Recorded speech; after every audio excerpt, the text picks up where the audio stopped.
আচ্ছা, আজকে ক্লাসটা শুরু করতে শোনা যাচ্ছে কি? তোমার দিকে আওয়াজ আসছে না, ওটাকে এক্সিট করে নাও। একটু কানেকশন আছে, তাই না? তাহলে ঠিকঠাক আছে। এবার তুমি ওটাকে অফ থেকে কি করবে? বেরিয়ে যাবে। ক্যান্সেল ডিসপ্লে অ্যাক্সেস করে ইয়েস, ঠিক আছে? জাস্ট যা হবে তুমি শুনতে পাবে। কানেক্ট করে রাখতে পারতে, কিন্তু ওই সাউন্ডটা এর জন্য, ঠিক আছে? চলো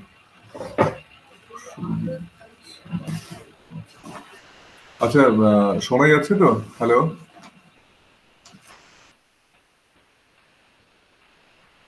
তো ঠিক আছে, আমি ক্লাসটা শুরু করছি। আজকে যে বিষয়টা সেটা হচ্ছে, আমি স্ক্রিনটাকে আগে শেয়ার করি, দেখা যাচ্ছে কিনা। ইন্টারনেট খাতায় যারা অনলাইনে আছো তারা খাতায় লিখে রাখো। ইন্টারনেট আজকের ক্লাস হচ্ছে ইন্টারনেট বিষয়ে হবে, লিখে রাখো। আচ্ছা, স্ক্রিনটাকে শেয়ার করছি, নিশ্চয়ই দেখা যাচ্ছে বলে। ঠিক আছে, স্ক্রিনটা দেখা যাচ্ছে আশা করি।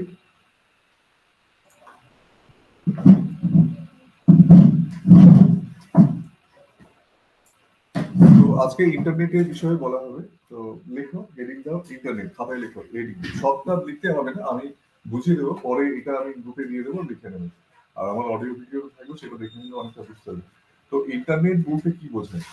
নর্মালি ইন্টারনেট বলতে কি বুঝি? হ্যাঁ, চলে এসো, চলে এসো, ওটা বন্ধ করো। ইন্টারনেট বলতে কি বুঝি? এই নাও একটা, ওই যে ওই টুল নিয়ে নাও। খাতা কই, খাতা পেন কই, নিয়েছো? বসো।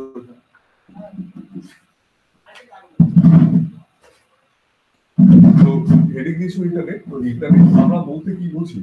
প্রথম আমাকে ধারণা রাখতে হবে ইন্টারনেট কি জিনিসটা, ঠিক আছে? আজকের দিনে ইন্টারনেট ছাড়া সারা পৃথিবী আছে। তো ইন্টারনেট তো একদিনে আসেনি, ইন্টারনেটের পেছনে কিছু ইতিহাস আছে, যে আজকে হঠাৎ করে এই ইন্টারনেট আমাদের জীবনে, লাইফে ওতপ্রোতভাবে জড়িয়ে গেছে। সে শিক্ষার ক্ষেত্রে বলো, যে কোনো গভর্নমেন্টের সার্ভিস বলো, তোমার পরীক্ষার ক্ষেত্রে বলো, ফর্ম ফিল আপ বলো, সমস্ত কিছু আজকে ইন্টারনেট ছাড়া কিছুই নেই, টোটালি ইন্টারনেট। তো এই ইন্টারনেট একদিনে তো আসলে তার ইতিহাস আছে, কিভাবে ইন্টারনেটটা জন্ম নিল সেটা একটা মানে ইনফরমেশন তোমাদের কাছে রাখতে হবে। তো এটার ক্ষেত্রে ইন্টারনেট বলতে নর্মালি আমরা কি বুঝবো সেটা যদি তোমাকে জিজ্ঞেস করে যে ইন্টারনেট বলতে কি বুঝো, তুমি কি প্রশ্নের উত্তর দেবে? তোমরা ধরো প্রশ্ন করবো ইন্টারনেট বলতে কি বুঝো, তুমি কি উত্তর দেবে? ইন্টারনেট কি তোমাকে যদি জিজ্ঞেস করে, তুমি কি বলবে? একটা তো কিছু ধারণা আছে তোমার। তাই ইন্টারনেট বলতে কি বোঝায়? তোমার যদি সাধারণ, তুমি তো কম্পিউটার শিখছো, ধরো তোমাকে বললো আচ্ছা ইন্টারনেট ব্যাপারটা কি, তোমাকে সাধারণ মানুষই জিজ্ঞেস করলো, তো তুমি তাকে কি বলবে? তো সেটা তো তোমার বোধের মুখ থাকতে হবে। তো তুমি কম্পিউটার ক্লাস করছো, কিন্তু ইন্টারনেট বললে কি বোঝায় সেটা তুমি জানো না, এটা তো হতে পারে না। তো তোমার আইডিয়া কি আছে? তোমার ইন্টারনেট বলতে এতদিন ধরে কি বুঝে এসেছো, বলো?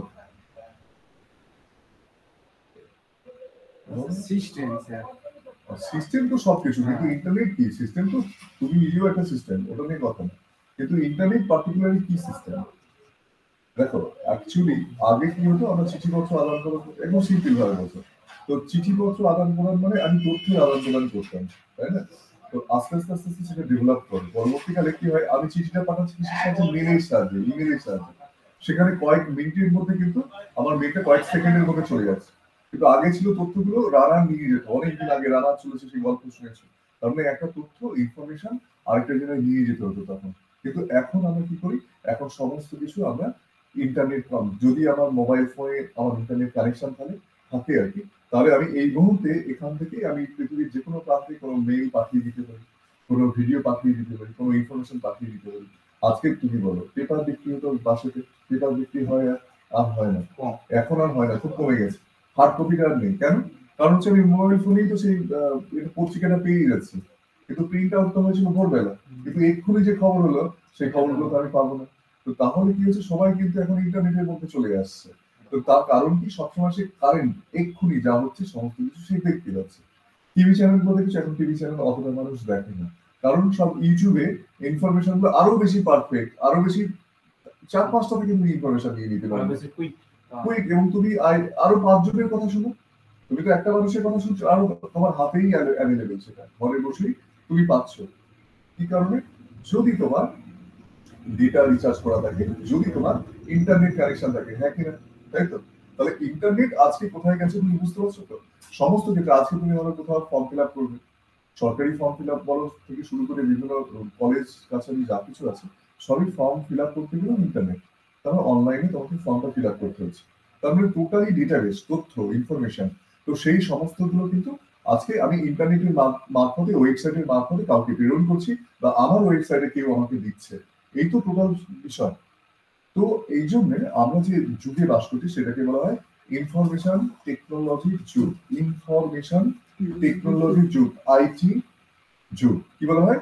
আইটি যুগ। আইটি ফুল ফর্ম কি বলো, পরীক্ষা করবে? Information technology. আইটি মানে ইনফরমেশন টেকনোলজি। আইটি ইন্ডাস্ট্রি বলা হয় না, শিল্প, আইটি ইন্ডাস্ট্রি। তাহলে আইটি ইন্ডাস্ট্রি কি?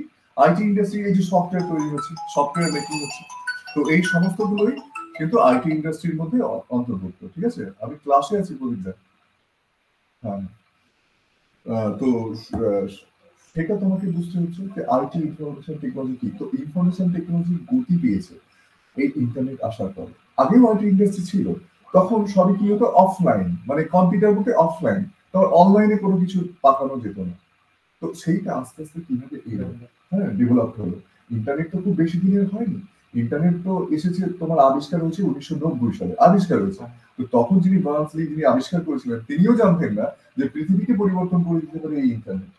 তখন কিন্তু সেটা ধারণারও বাইরে। তিনিও ভাবতে পারেন, যিনি আবিষ্কার করেছেন তিনিও ভাবেননি যে এইটা এত বড় ইম্প্যাক্ট করবে সারা পৃথিবী জুড়ে, এত প্রভাব বিস্তার করবে সারা পৃথিবী জুড়ে। তো এই যে 1990 সালে তার আবিষ্কার হলো, ইন্টারনেটের আবিষ্কার হলো, WWW বলা হয়, মানে ওয়ার্ল্ড ওয়াইড ওয়েব, তার তৈরি হয়েছিল ওই 1990 সালে। এইবার কি হলো, আস্তে আস্তে 2000 সাল হলো। তো 2000 সাল, তখন ইন্টারনেট বলতে খুব এই যে ল্যান্ডলাইন ছিল, টেলিফোন লাইন ছিল। ওই তখন তো এই টেলিকমিউনিকেশনের জন্য যে বড় বড় সেই টিএসটিসি এখন যে বসা, ওগুলো ছিল না, ওগুলো ছিল না, গল্পটা শোনো। তো তখন টেলিফোনের লাইন দিয়ে, আমার এখনো মনে আছে, আমি যখন 2000 এখানে 6-এ যখন প্রথম কম্পিউটার সেন্টার ছিল, তখন আমার ল্যান্ডলাইন ছিল, বিএসএনএল ল্যান্ডলাইন। সেই বিএসএনএল ল্যান্ডলাইনে তখন খুব কম পরিমাণ ডেটা ট্রান্সমিট হয়, তার ইন্টারনেট কানেকশন কিন্তু দেওয়া হতো। তখন তখন ইন্টারনেট বলতে এই মোবাইল ফোনের তো ব্যবহার নেই। 2000 সাল বলো, 2001 এই সময়। বিএসএনএল না, ইন্ডিয়া তো, ভারত সঞ্চার নিগম লিমিটেড, বিএসএনএল, ঠিক আছে, ইন্ডিয়ার তো। তো যাই হোক, এটা বড় একটা সংস্থা, যদিও সেটা এখন আর উঠে গেছে, এখন আর চলছে না। হ্যাঁ অঙ্কিত বলো, শুনতে পাচ্ছ না? ক্লাসে শুনতে পাচ্ছ না? হ্যাঁ হ্যাঁ বলো।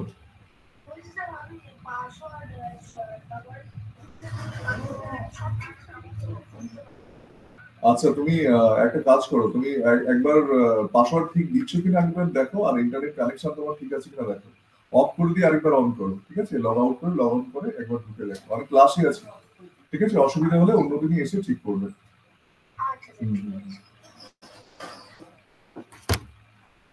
আচ্ছা, তাহলে এই যে ইন্টারনেটের কথা বলছি, তো প্রথমে কি হতো, ল্যান্ডলাইন ছিল আমাদের, ইন্ডিয়ার কথা বলছি, অন্য দেশে তো আগে একটু চালু হয়ে গেছিল, তো ল্যান্ডলাইন ছিল।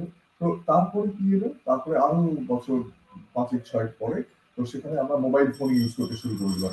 যখন মোবাইল ফোন ইউজ করতে শুরু করলাম, তখন কিন্তু আমরা 2G জানি না, 2G এলো প্রথমে, 2G, ঠিক আছে? 2G হচ্ছে internet connection, data transfer speed কে বলা হয় জেনারেশন।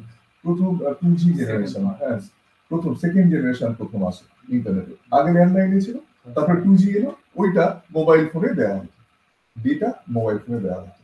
ডেটা ট্রান্সফার স্পিড খুব কম, ভিডিও না চলার মতো, ভিডিও চলবে না কোনো রকমে, তুমি কোনো একটা চিঠিপত্র পাঠালেও পাঠাতে পারো খুব কষ্ট করে। তো এই ছিল 2007 এরকম, তার আগের গল্পগুলো এরকম ছিল। যখন আইফোন তৈরি হলো, আইফোন আবিষ্কার হলো, মানে 2010-এর কথা বলি, 2010 থেকে তখন একটা মোবাইল ফোন কিন্তু অ্যাজ এ কম্পিউটার রোল করতে শুরু করলো। কি বললাম? একটা mobile phone as a computer তার রোল করতে শুরু করলো, মানে কম্পিউটার যা পারে একটা মোবাইল ফোন তাই পারে। ভালো করে শুনবে, 2010 সাল অ্যাপেল এলো। অ্যাপেলে কিন্তু এইগুলো সমস্ত কিছু, আর তুমি বই পড়বে, তুমি তাও এখানে করতে পারো, পিডিএফ ফর্মেটে সমস্ত কিছু বইপত্র করতে পারো, ভিডিও দেখবে তাও তুমি এখানে দেখতে পারো। তো সমস্ত বিনোদনের সমস্ত কিছু মাধ্যম কিন্তু একটা মোবাইল ফোনে চলে এলো। তো তখন মোবাইল ফোনকে বলা হতো না মোবাইল ফোন, তাকে বলা হতো hand held computer, smartphone. Smartphone বলি, কিন্তু টেকনিক্যালি যদি ঠিক নামকরণ করো, মানে যারা কম্পিউটার জানে, তাকে বলবে হ্যান্ডহেল্ড কম্পিউটার, মানে হাতের তুমি নিয়ে বইতে পারো এরকম কোনো কম্পিউটার। তাহলে এখন ওই মোবাইল ফোন নয়, এটা এটা হ্যান্ডহেল্ড কম্পিউটারে রূপান্তর হয়ে গেছে 2010 সাল। তো এই পরে কি কি হলো, এরপরে কি হলো, বিভিন্ন টেলিকমিউনিকেশন মিডিয়াকে কাজে লাগিয়ে দেবে। এই যেমন ধরো বিএসএনএল, তারপর ধরো জিও, তারপর ধরো তখন ইউনিডারও ছিল, তাই না? তো তারপরে ভোডাফোন, তো এরা কি করলো, লিজ নেওয়া শুরু করলো গভর্নমেন্টের কাছ থেকে। বললো ভাই আমাকে গ্রহণ করো, আমি এত টাকা দেবো তোমাকে, সরকারকে। তো 2G স্পেকট্রাম কেলেঙ্কারি তোমরা শুনেছিলে সেই সময়কার সময়, ঠিক আছে? ওই মানে ডেটা ট্রান্সফার এই নিয়ে মানে টেন্ডার নিয়ে একটা গন্ডগোল হয়েছিল সরকারের সঙ্গে, সেটা নিয়ে তোমরা হয়তো অনেকে একটু জানে, তারা জানে। তো এরা কি করলো, গভর্নমেন্ট লিজ দিল, আচ্ছা তুমি আমার পাবলিককে আমার ইন্টারনেট সার্ভিস প্রোভাইড করবে, আমার জনগণকে ইন্টারনেট সার্ভিস প্রোভাইড করবে, আমি টেন্ডার দিচ্ছি, আমাকে টাকা দিতে হবে। তো টাকা দিল, 25 বছরের জন্য টেন্ডার হয়, এটা ক বছরের জন্য হয়? 25 বছর, 25 বছর পরে আবার রিনিউয়াল হয়। তো এইটা নিয়ে ওই গভর্নমেন্টের সঙ্গে চুক্তি করে এইসব কোম্পানিগুলো তারা কিন্তু ইন্টারনেট সার্ভিস প্রোভাইড করবে, তার লিজ নিল। কি বললাম, শুনছো গল্পগুলো? একদম ইন্টারনেট সার্ভিস প্রোভাইডার, এদেরকে বলা হয় আইএসপি। আইএসপি ফুল ফর্ম কি? Internet service provider. লিখে নাও, আইএসপি ফুল ফর্ম হচ্ছে ইন্টারনেট সার্ভিস প্রোভাইডার। তো দেখো, ইন্টারনেট সার্ভিস প্রোভাইডার কারা কারা পেল আমরা জানি এখনো পর্যন্ত, সেই সব নামগুলো তো সবাই জানি, যাদের কাছ থেকে ডেটা রিচার্জ করি, জানি তো ডেটা রিচার্জ করি, যেমন জিও, ভোডাফোন, এয়ারটেল। তো এয়ারটেল হয়তো তখন মার্জ হয়ে গেছে। তো এই সব কোম্পানিগুলো কি করলো না, আমাদেরকে ইন্টারনেট সার্ভিস প্রোভাইড করা শুরু করলো, যা এখনো করছে তারা। তো বিভিন্ন ধরনের কম্পিটিশন আছে, আচ্ছা তুই এত কমে দিচ্ছিস, আমি এত কমে দেবো। তো এইরকম কম্পিটিশন এখন চলছে। তো এইটা কিন্তু এখন ট্রেন্ড চলছে, কিন্তু দেখা গেছে যে প্রথমে যেটা 2G ছিল, তারপরে 3G এসছে, 3G থেকে এখন 4G এসছে, আজকে তোমার কি হচ্ছে 5G, তাই না? 5G 6G আসছে। তো দেখো, হ্যাঁ, তো বিষয়টা কি, এই যে 6G 4G 5G এগুলো আমরা যে কথাগুলো বলছি, এগুলো কি কিছুই নয়, ওই যে ইনফরমেশন বা ডেটা ট্রান্সফার, কত স্পিডে ডেটাটা ট্রান্সফার হবে। তো 3G তে দেখবে ভিডিও চলতো না তখন, এই আপনি 4G তে একটু ইন্টারনেট ভালো থাকলে মানে ভিডিওর কোনো সমস্যা নেই, তোমরা নিজেরাও সব দেখছো, ব্যবহার করছো, কিন্তু 4G ব্যবহার করছো। তো এরপরে কি আসবে? এরপরে আসবে 5G। তো 5G আসে মানে তোমার মোবাইল ফোনের সেই টেকনোলজিটাও আসতে হবে। আর এখন সব 4G অনেক বড় মোবাইল ফোনে তুমি মনে করলে যারা সার্ভিস প্রোভাইডার, মানে যারা ইন্টারনেট সার্ভিস প্রোভাইড করছে, এই যে জিও, ধরো ওর 5G এসছে, কিন্তু তুমি বললে আমি তাহলে 5G রিচার্জ করি, তাহলে 5G রিচার্জ করলে তোমার হবে না বাবা। কেন? কারণ হচ্ছে তোমার সিস্টেমে তো 5G রিসিভার নেই, বুঝতে পেরেছো? কারণ তোমাকে কিন্তু 5G মোবাইল ফোনও কিনতে হবে, বলতে বলুন। তাহলে টেকনোলজি যখন হাই হচ্ছে, তোমার রিসিভ করার জন্য তোমার সেই যন্ত্রটার মধ্যে সেই জিনিসটা রিসিভ করার যন্ত্রটাও থাকতে হবে, আপডেট হতে হবে, তোমার ডিভাইসটাকেও আপডেট হতে হবে, নচেত কিন্তু তুমি 5G অ্যাক্সেস করতে পারবে না। বলতে গেল, এখন যদি মোবাইল ফোন কেনো 5G কিনবে, তো 5G কিনে এখন 4G বিক্রি করার জন্য ধান্দা করছে, 4G বিক্রি করে তাদের তো কিনে রেখেছে তারা বিক্রি করার জন্য 4G, কিন্তু যারা বুদ্ধিমান তারা 5G কিনবে, কারণ আগামী দিনে 5G আসছে খুব দ্রুত। ঠিক আছে, লক্ষ্য করবে 4Gটা কিন্তু মাঝে মাঝে প্রবলেম করছে, কারণ হচ্ছে তারাও চাইছে যে এখন কাস্টমাররা যদি তাড়াতাড়ি আমার 5G টেকনোলজিটা নিয়ে নেয়, বুঝতে পেরেছো? তো সেদিক থেকে সারা ভারতবর্ষে অ্যাডভান্স কাজটা কে করেছে? জিও, নাম নিশ্চয়ই জানো, জিও করেছে। এইগুলো কোথা থেকে তোমরা দেখতে পাবে, বা এই যে টাওয়ার গুলো আছে, টাওয়ার গুলো বসানো আছে, তো ওইখানে কিন্তু রেডিও ট্রান্সলেশন বসানো থাকে আর কি। তো তারপরে জিও কি করেছে, এই টেন্ডারের আগে ও কি করেছে, ইনফ্রাস্ট্রাকচার রেডি করেছে। তোমরা খুব মতো লকডাউনের আগে বা লকডাউনের পরে তোমরা দেখবে রাস্তা ধরে বড় বড় হলুদ নীল পাইপ লাগানো ছিল, দেখো নি ওগুলো? ওগুলো হচ্ছে তোমার fibre optic cable, fibre optic cable বলা হয়, যেটা কিন্তু ওই রেডিও ট্রান্সমিশনের থেকেও বেশি দ্রুত করে ট্রান্সমিট করা সম্ভব। ওইগুলো তারগুলো ওরা এই টাওয়ার গুলোর সঙ্গে যুক্ত করেছে, সেখান থেকে ট্রান্সমিট করছে, বুঝতে পারলে? তাহলে এইটা হচ্ছে 5Gর জন্য পরিকল্পনা আগে থেকে, অন্যান্য কোম্পানি থেকে আগে থেকে জিও করে রেখেছে, আর জিও ফসলটা আজকে নিচ্ছে, বুঝতে পারছো কি কথাগুলো? তো এই হচ্ছে ইন্টারনেট, কারণ হচ্ছে ইন্টারনেট আজকের দিনে সব থেকে আইটি ইন্ডাস্ট্রির সব থেকে গুরুত্বপূর্ণ একটা মাধ্যম, যেটাকে মিডিয়া বলে থাকি। মানে ইন্টারনেট ছাড়া সবই অচল। তুমি বলো ব্যাংক সিস্টেমে অনেক সময় বলে না, ব্যাংকে গেলে দাদা এখন সার্ভার ডাউন বা ইন্টারনেট ডাউন হয়ে গেছে, এখন তো হবে না। হ্যাঁ, তো তাহলে ইন্টারনেট থেকে শুরু করে সমস্ত কিছু, ইন্টারনেটের মধ্যে সমস্ত কিছু আজকে মার্জ হয়ে গেছে। কি শিক্ষা, কি তোমার মেডিকেল বলো, যা কিছু বলো, সমস্ত কিছু আজকে ইন্টারনেটের থেকেই কিন্তু সবকিছু আমাদের অ্যাক্সেস করতে হচ্ছে, আজকে সমস্ত ইনফরমেশন অ্যাক্সেস করতে হচ্ছে। তথ্যই তো সম্পদ। আজকে দিনে ডেটা হচ্ছে গোল্ড, ডেটা ইজ গোল্ড। যার কাছে যত ডেটা আছে সে হলে সব থেকে ধনী। তো এখানে কার কাছে সব থেকে ডেটা আছে বলো, এমন একটা কোম্পানির নাম বলো যার কাছে সব থেকে বেশি ডেটা আছে। সব থেকে বেশি আছে গুগলের কাছে। গুগলের কাছে সব থেকে বেশি ডেটা আছে, তাই না? ওরা ওরা প্রচুর ডেটা, প্রত্যেক তুমি জিমেইল করেছো তো তার ডেটা তোমার কাছে, তার কাছে আছে। তুমি কি করছো না করছো, যে ইউটিউব খুলছো, ইউটিউবটা গুগলের, তো তুমি খুলছো, তুমি সমস্ত এই যে ভিডিও গুলো সবই তো ডেটা, এই ভিডিও গুলো তো ডেটা, তো এইগুলো তো তার সম্পদ, তাই না? তো এইগুলো দিয়ে সে মার্কেটিং করতে পারে। তো আমরা তোমাদেরকে এর পাশাপাশি তোমাদেরকে বলেছি যে লাইফ টাইম আর্টিফিশিয়াল ইন্টেলিজেন্সের উপরে একটা নতুন এসেছে, তার উপরে কিন্তু আমি আজকে ক্লাস নিচ্ছি, যেটা হচ্ছে আনপ্রেজেন্ট, যেটার উপরে ক্লাস তোমাদেরকে নিচ্ছি। তো এখানে কি আছে, এখানে আছে তোমার আমরা ও কানেক্ট, যেটা হচ্ছে তোমার যেমন জুম আছে, ভিডিও কনফারেন্সিং টুলস, ঠিক আছে? যে সময়ে সারা পৃথিবী জুড়ে লকডাউন চলছে, তখন একটা অ্যাপ্লিকেশন সারা পৃথিবীতে বিশাল প্রচলিত হয়ে গেছিল, তার নাম হচ্ছে জুম। তো জুম সেই সময় প্রচুর কোটি টাকা ইনকাম করেছে। কেন করেছে, কি করে করেছে? কারণ সেই একটা অ্যাপ্লিকেশন আবিষ্কার করেছে যেখানে ঘরে বসে থেকেও আমি মানুষের সঙ্গে কথা বলতে পারি, মিটিং করতে পারি, ক্লাস করতে পারি, ইচ অ্যান্ড এভরিবডি। আজকে দেখো আমি তো সেই জিনিসটাই করছি। ওই যে আমাকে ফোন করলো হয়েছিল, বললো স্যার আমি কানেক্ট করতে পারছি না, তো বাড়িতে বসে আছে, কিন্তু এই ক্লাসটা তো একই সঙ্গে ব্রডকাস্ট হচ্ছে, অনেকে শুনছে, ব্রডকাস্ট হচ্ছে একই সঙ্গে। তো এটা সম্ভব তো হতো না যদি ইন্টারনেট না থাকতো, হতো কি? তাহলে সম্ভব হতো। তো এই হচ্ছে ইন্টারনেট। ইন্টারনেটের সাহায্যে আমি কিন্তু সারা পৃথিবীর মানুষকে কানেক্ট করতে পারি, সারা পৃথিবীতে বিভিন্ন তথ্য সরবরাহ করতে পারি। তো সেটার মিডিয়া হচ্ছে ইন্টারনেট। সেই জন্য এটাকে বলা হচ্ছে আইটি ইন্ডাস্ট্রি, বা আইটি ইন্ডাস্ট্রিতে ব্যাকবোনই কিন্তু একটা ইন্টারনেট। ইন্টারনেট ছাড়া আইটি ইন্ডাস্ট্রিকে ভাবাই যাবে না আজকের দিনে। আগে ছিল, আগে ইন্টারনেট ছাড়া আইটি ইন্ডাস্ট্রি ছিল, কিন্তু ইন্ডাস্ট্রি গতি পেয়েছে ইন্টারনেট তৈরি হওয়ার পরে। রাস্তা যদি ভালো না হয়, যোগাযোগ যদি ভালো না হয়, তাহলে কি তোমার ট্রান্সপোর্টেশন ভালো হবে, আমদানি রপ্তানি ভালো হবে? ইন্টারনেট হচ্ছে সেই রাস্তা, সেই যোগাযোগের মাধ্যম। ইন্টারনেট হচ্ছে এটা, যেখান থেকে তথ্য এক জায়গায় যাচ্ছে, এক জায়গা থেকে এক জায়গায় আসছে, এই হচ্ছে ইন্টারনেট। ইন্টারনেট সেই পাইপলাইনের কাছে করছে। তাহলে ইন্টারনেট বলতে ক্লিয়ার হলো আজকে কি, তাই না? তো এই হচ্ছে ইন্টারনেট। তো ইন্টারনেটের জন্ম কিন্তু এরকম ভাবে হয়নি। খুব ইন্টারেস্টিং একটা ঘটনা ঘটেছিল। আমেরিকার রাসওয়েল বলে একটা জায়গা ছিল, সেখানে একটা ইনসিডেন্ট হয়েছিল। সেটা সম্ভবত খুব কন্ট্রাডিক্টরি, মানে একটা সমালোচনামূলক একটা ঘটনা। তো অনেকেই বলে যে ওখানে কোন একটা ভিনগ্রহী একটা এয়ারক্রাফট ওখানে ক্র্যাশ করেছিল। তো সেই সময়কার আমেরিকার ডিফেন্সে থাকা একজন অফিসার, সে ওইটাকে পুরো হ্যান্ড ওভার করেছিল। এবং পরবর্তীকালে এই কিছুদিন আগে 2000 সম্ভবত 20 না সামথিং কিছুদিন আগে আমেরিকার ডিফেন্সের কিছু সিক্রেট ফাইল রিলিজ করেছিল।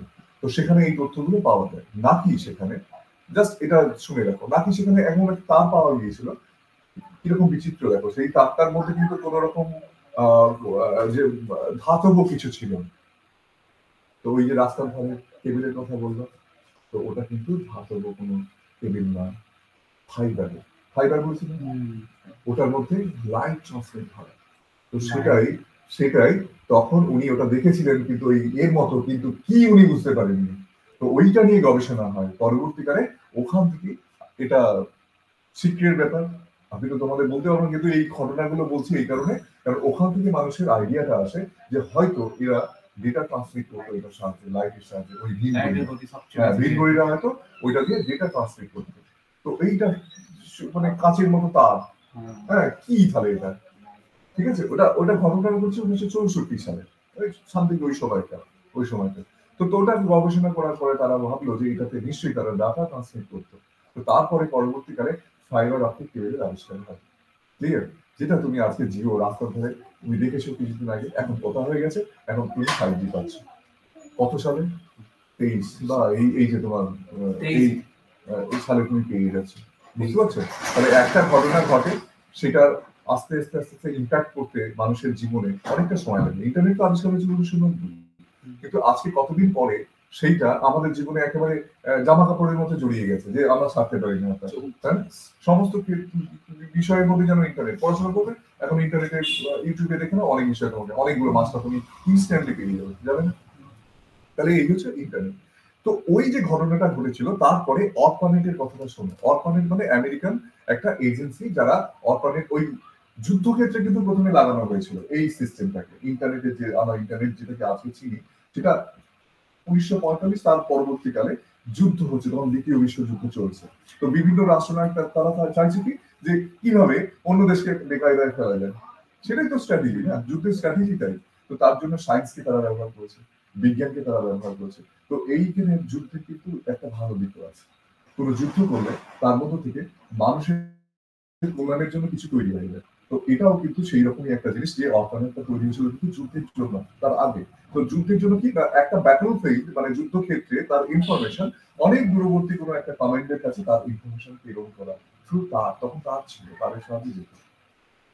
যে তথ্য তারের সাহায্যে চলে যাচ্ছে কোনো দূরে, তো এটা বিরাট একটা টেকনোলজি তখনকার। আজকে তো তুমি জল ভাত কিছুই না, কিন্তু তখন এটা বিরাট মারাত্মক ব্যাপার। সব জায়গায় তুই হতো না, তো হতো কোথায়? যুদ্ধক্ষেত্রে।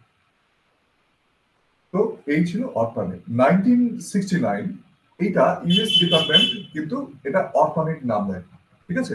তো অরফানেটের ফুল ফর্ম এটা দেখে নেবে। অরফানেটের ফুল ফর্ম এখানেই আছে, তুমি দেখে নেবে, ঠিক আছে? অরফানেটটা কাকে বলে? আমেরিকান রিসার্চ প্রোগ্রাম, ঠিক আছে, নেটওয়ার্ক যেটাকে বলা হয়, তো সেইটা হচ্ছে অরফানেট। ওকে, তো অরফানেট পরবর্তীকালে আমেরিকান ডিফেন্সের একটা নেটওয়ার্ক সিস্টেম, সেটা কিন্তু অন্যান্য বিভিন্ন ধরনের মার্চেন্ট যারা ছিল তারা কিন্তু এটাকে কালেক্ট করে। মার্চেন্টরা কেন কালেক্ট করে আমি পরে আসছি। তো এখন একটা টার্ম এখানে বলা হয়েছে যে ইন্টারনেট তোমাকে এক কথায় কাকে বলবে। Today the internet connects millions of computers. তোমার মোবাইল ফোনও কম্পিউটার, আমি বলেছি। তাহলে অনেকগুলো কম্পিউটারকে তারা কানেক্ট করছে, ইন্টারনেট সে কানেক্ট করছে অ্যারাউন্ড দ্য ওয়ার্ল্ড, সারা পৃথিবী জুড়ে, সারা পৃথিবী জুড়ে ইন এ নন হায়ারকিয়াল ম্যানার। এখানে কি কিন্তু হায়ারকিয়াল মানে, হায়ারকি মানে পৌরোহিত্য করা, মানে আমি সবাইয়ের উপরে, আমি কর্তা। এখানে কিন্তু কেউ কর্তা না। ইন্টারনেটে কেউ বাবা আছে, ইন্টারনেটে কেউ মালিক আছে। কোনো দেশ যদি বলবে এই ইন্টারনেট আমার, তোরা ইন্টারনেট ইউজ করিস না, করতে পারবে? পারবে না। তো সেই জন্য এটাকে বলা হচ্ছে নন হায়ারকিয়াল ম্যানার। এ কেউ পৌরোহিত্য করে না। আনপ্রেসিডেন্ট in the history of communication. এই যে কমিউনিকেশন কথা বললাম, পাইপলাইনের কাজ হচ্ছে, রাস্তার কাজ হচ্ছে ইন্টারনেট, তাই না? তাহলে এই কমিউনিকেশনের কাজ হচ্ছে, আমি যে ডেটা 1 সেকেন্ডে তুলি দিয়ে আমি এখান থেকে আমেরিকায় পাঠিয়ে দিচ্ছি, তাহলে এটা হচ্ছে ডেটা কমিউনিকেশন। কি বলে? ডেটা কমিউনিকেশনের কাজ করছে কিন্তু ইন্টারনেট। ইন্টারনেট ছাড়া ডেটা কমিউনিকেশনের কথা আমরা আজকে ভাবতে পারি না। ইন্ডিভিজুয়ালি কিছু কিছু কোম্পানি করে, কিন্তু সেটা তো সর্বসাধারণের জন্য নয়। ইন্টারনেট সর্বসাধারণ, যে ওয়ার্ল্ড বেসিস বলছে সর্বসাধারণের জন্য, এবং নন হায়ারকিয়াল, কেউ কিন্তু পরিহিত করে না। এই কথাগুলোর মধ্যে কিন্তু ওই কথাগুলো আছে। The internet is a product of the convergence media, computers and telecommunication. আজকে মিডিয়া বলতে এই যে তোমার সংবাদ মাধ্যম, এই যে তোমার বেতার মাধ্যম, আজকে বেতারও কিন্তু অনলাইন। আজকে আকাশবাণীর খবর সেই কোথায় রেডিওতে শুনছে, আজকে আকাশবাণীর খবর ইন্টারনেটে শুনতে পাচ্ছে। তো কোথায় চলে এসেছে? তাহলে মিডিয়া বলতে কি বোঝাচ্ছে, বুঝতে পারছো? মিডিয়া এখন তোমার ইউটিউব মিডিয়া মাধ্যম। আচ্ছা, কেউ সাংবাদিক, ভালো সাংবাদিক, তো তাকে কি করতো আগেকার যে মানে এখনো আছে সেসব তথাকথিত যে সংবাদ মাধ্যম, যেগুলো ধরো পরিচিত আমাদের টিভি চ্যানেলগুলো, যেমন ধরো আজ তাক বাংলা, এইরকম কত এই যে চ্যানেলগুলো, এই চ্যানেলগুলো এখন তুমি ধরো সাংবাদিক, তুমি সত্যি কথা বলছো, কিন্তু সেটা পছন্দ হচ্ছে না তাদের, তারা তো আবার অন্যদের দ্বারা প্রভাবিত, ঠিক আছে? তো এইসব সাংবাদিকগুলো কি করছে, আরে তো তোকে রাখতো আমার, আমি আমার নিজস্ব চ্যানেল খুলবো। তো খুলেছে আমাদের চ্যানেল। এগুলি অনেকের নাম বলতে পারি এখানে। অনেক ভালো ভালো ইউটিউবার আছে যারা সংবাদ পরিবেশন করে, সঠিক সংবাদ পরিবেশন করে। আচ্ছা বলো তো, তুমি যদি একজন দেশের নাগরিক হও, তো তুমি কার কথা শুনবে? যে পালিশ করে কোনো কিছু দিচ্ছে, না যে অরিজিনাল খবরটা দিচ্ছে? নিশ্চয়ই যে অরিজিনাল খবরটা দিচ্ছে। তা এতে দেখা যাচ্ছে স্বাভাবিকভাবে তথাকথিত যে মিডিয়াগুলো আছে তার থেকে এই যে ইউটিউব চ্যানেল, এগুলোতে মানুষ বেশি দেখছে। কারণ হচ্ছে তারা সেখানে অনেক বেশি মনের কথা পাচ্ছে, অনেক বেশি বাস্তবচিত যে ঘটনাগুলো, ইনসিডেন্ট গুলো হচ্ছে সেগুলো পাচ্ছে, যেগুলো চেপে রাখা যাচ্ছে না, তথাকথিত মিডিয়াতে যেগুলো চেপে রাখছে সেগুলো কিন্তু আর চাপা যাচ্ছে না। তাহলে এটার একটা শুভ প্রভাব আছে, একটা ভালো দিক আছে, যে আজকে ইন্টারনেট আছে বলে সাধারণ মানুষ যারা ভোটার, তারা রাজনৈতিক সিচুয়েশন থেকে শুরু করে তারা সমস্ত কিছু ওয়াকিবহল হয়ে যাচ্ছে খুব সহজে, কিনা? তার প্রভাব পড়ছে। তাই ইন্টারনেটের এটা ভালো দিক। আবার ইন্টারনেটে কিন্তু ম্যানিপুলেশন করা সম্ভব। তোমার মগজ ধোলাই করা সম্ভব। তোমাকে যদি এক কথা বারবার বলা হয়, তুমি একই জিনিসগুলো বিভিন্ন দিক থেকে তোমাকে ভিডিও যদি প্রেরণ করা হয়, তুমি কিন্তু মিসগাইডেন্স হওয়ার সম্ভাবনা আছে। ইন্টারনেটে যেমন ভালো দিক আছে, আবার খারাপ দিকও আছে। তো আমাদের সচেতন হওয়ার দরকার, ঠিকভাবে সচেতন হওয়ার দরকার। তাহলে মিডিয়া হলো কম্পিউটার্স কি? কম্পিউটার্স হচ্ছে তোমার মোবাইল ফোন, বিভিন্ন ধরনের গেজেট, ট্যাব, ল্যাপটপ, পিসি, কম্পিউটার্স, হার্ডওয়্যার। যন্ত্র ছাড়া তো পারো। তোমার হাতে যদি মোবাইল ফোনটা না আসতো তাহলে তুমি ইন্টারনেট থেকেই বা তোমার লাভ কি? এটা হচ্ছে হার্ডওয়্যার, কম্পোনেন্ট, যন্ত্র। তো সেটা হচ্ছে কম্পিউটার্স। আরেকটা কি লাগবে? আরেকটা তোমাদের এই নিয়ে গল্প হয়ে গেছে, সেটা হচ্ছে টেলিকমিউনিকেশন। ঠিক আছে? টেলিকমিউনিকেশন ছাড়া, হ্যাঁ বাপি ক্লাসে আছে গো, একটু পরে করছি।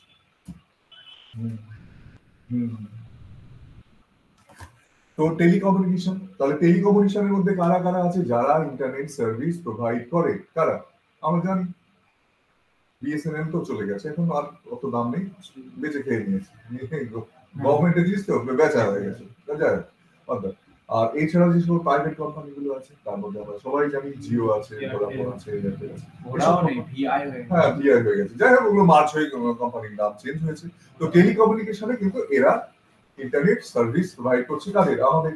আমরা এদের কাছ থেকে ইন্টারনেট সার্ভিস পাই কি করে? তুমি যদি ডেটা রিচার্জ করো, তাই না? তো সেখান থেকে তুমি ইন্টারনেট সার্ভিসটা পাচ্ছ। তাহলে এই হচ্ছে ইন্টারনেট সার্ভিস প্রোভাইডার। এবার হোয়াট ইজ দ্য ইন্টারনেট? তোমাকে সংক্ষিপ্ত ভাবে যদি বলে, আচ্ছা বলো তো ইন্টারনেট কি? এতক্ষণ ধরে এত গল্প হয়েছে, তো তোমাকে যদি বলে ইন্টারনেট কি? The internet links a computer network all over the world so that user can share resources and communicate with each other. Communication কি? কিসের? ডেটার আদান প্রদান। ডেটার আদান প্রদান। ডেটা মিন্স সাউন্ড হতে পারে, সাউন্ড হতে পারে, টেক্সট হতে পারে, ভিডিও হতে পারে। তুমি এই কথা সবই তো দেখো, হয় টেক্সট, নয় সাউন্ড, গান শুনছো, কথা শুনছো, সাউন্ড, আর অথবা ভিডিও, অডিও ফরম্যাট, শুধু ভিডিও বা পিকচার, ওর ওর মধ্যেই পড়ে যাচ্ছে ধরে নাও। তো তো এইটা হচ্ছে ইন্টারনেট, সেটা লিঙ্ক করছে, প্রোভাইড করছে, মাঝখানে পাইপলাইনের কাজ করছে ইন্টারনেট। হ্যাঁ, পাইপলাইনের কাজ করছে। একটা জায়গা থেকে আরেকটা জায়গা পাঠানোর কাজের দায়িত্ব ইন্টারনেট নিয়েছে, পাবলিকালি, সাধারণ মানুষের জন্য। এই হচ্ছে ইন্টারনেট। এবার অরফানেট কাকে বলে? তার ফুল ফর্ম, যেটা গল্প একটু আগে বলে দিয়েছি, যেখান থেকে, যেটার জন্য আজকে ইন্টারনেট এসেছে। যদি চাকা না আসতো তাহলে কি আজকে রকেট আসতো? তাহলে কি আজকে এইসব যানবাহন, ভেহিকলস যেগুলো বলি, সেগুলো কি আসতো? কোনোদিনই আসতো না, তাই না? তো এই যে অরফানেট যদি না আসতো তাহলে আমরা ইন্টারনেটও পেতাম না। সেই জন্য অরফানেটকে সম্মান দেখানো হয়েছে। তো অরফানেট আমেরিকার ডিফেন্সে আবিষ্কার হয়েছিল, একটু আগে গল্পটা বলেছি তোমাদেরকে, তাই না? তো সেটা 1969 এই অরফানেট নামে আমেরিকার অ্যাডভান্স রিসার্চ প্রজেক্ট এজেন্সি নামে একটা নেটওয়ার্ক তাই তৈরি হয়েছিল, নেটওয়ার্ক সিস্টেম। তখন কিন্তু ইন্টারনেট হয়নি, এটা ইন্টারনেট হয়নি, এটা নেটওয়ার্ক সিস্টেম। কেবলের সাহায্যে এটা ডেটা আদান প্রদান করা যায়, নট ডব্লিউডব্লিউডব্লিউ, ওয়ার্ল্ড ওয়াইড ওয়েব হয়নি। তখন তো অনেক দিন আগে, দেখো 1969, ঠিক আছে? তো এইটা, হ্যাঁ অনেক, 21 বছর কোথায়, 1969, হ্যাঁ ওর 21 বছর আগে, হ্যাঁ সেইটা বলছি, সেটা তো 21 বছর আগে। তো হ্যাঁ, তো এইবার এই যে তোমার অরফানেটের কথা বললাম, ঠিক আছে? অরফানেটটাকে আস্তে আস্তে বিভিন্ন নার্সিং গুলো কিনতে শুরু করলো। আচ্ছা, তোমাদের ডেটাগুলো এরকম ভাবে পাঠানো যায়? আচ্ছা, তাহলে আমাদের একটা বড়, আমি ধরো এলজি কোম্পানি, আমি ধরো এইচপি কোম্পানি, তো আচ্ছা আমাদের এই যে শাখাগুলো আছে, কোম্পানিগুলো ভাবছে, তো তার মধ্যে আমরা নেটওয়ার্ক করলে কি সুবিধা হয়? এই যে লোকগুলোকে পাঠাতে হয় বারবার, তথ্যগুলো নিয়ে কাগজ বন্দি করে তাদের পাঠাতে হতো, ওখানে তথ্য আবার এখানে আনতে হতো, সেই জিনিসটা জায়গায় ইমপ্লিমেন্টেশন শুরু হয় এই অরফানেটের প্রযুক্তিটা। নেটওয়ার্ক প্রযুক্তি, নট ইন্টারনেট তখন আসেনি, এটা 70-এর দশকে। 70-এর দশকে মানে ওই যে 1970, সেই সময় বড় বড় যারা মার্চেন্ট ছিল, যারা ব্যবসায়ী ছিল, বড় বড় আইটি ইন্ডাস্ট্রি, তারা এটাকে হায়ার করতে শুরু করে, এই টেকনোলজিটাকে হায়ার করতে শুরু করে। কেন? তাদের বিভিন্ন যে এগুলো আছে, মানে শাখা প্রশাখা আছে, তার মধ্যে ডেটা কমিউনিকেশন করার জন্য। যারা এটা করতো তাদের প্রোগ্রেস রেট অনেক বেড়ে যেত। তখনও ইন্টারনেট আসে। তো এরপরে ইন্টারনেট আসে, আস্তে আস্তে কিভাবে ইন্টারনেট আসে সেগুলো বলবো। তো ইন্টারনেট আসার পরে কিছু কিছু জিনিস আমরা ব্যবহার করি, যেমন সেগুলো সম্বন্ধে একটু জানতে হবে। যেমন ব্লগ বা ওয়েব ব্লগ, একটু আগে তো বলেছি ইন্টারনেটের জন্য কি ইম্প্যাক্ট আমাদের লাইফে পড়েছে, কি কি, যেমন ইউটিউব থেকে শুরু করে এইসব জিনিসগুলো কিভাবে আমাদের প্রভাব ফেলছে। পত্রিকার কথা বললাম, পত্রিকা আগে কি হতো, সব ওই পেপার, বাসায় আর পত্রিকা বিক্রি হয় না কেন? কারণ মোবাইল ফোনেই তো চলে আসছে।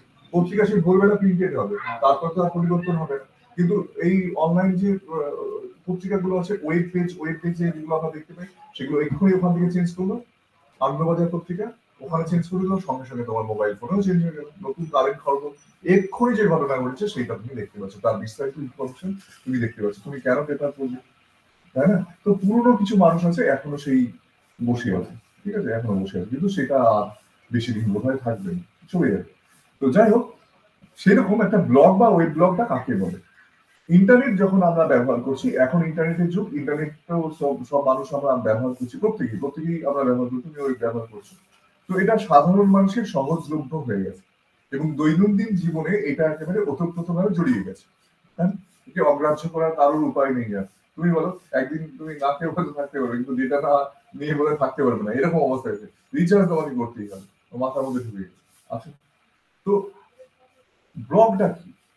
ব্লগ হচ্ছে আগেকার দিনে সাংবাদিক সম্মেলন হতো না, যখন কোনো প্রধানমন্ত্রী, মুখ্যমন্ত্রী কিছু বলতো, তখন অনেকগুলো দেখবে মাইক্রোফোন রাখা আছে, এখনো হয়, কিন্তু তখন বাধ্যতামূলক ছিল, ওটা ওইভাবেই তাকে বলতো, এই মিডিয়ার মাধ্যমেই তাকে বলতে হতো।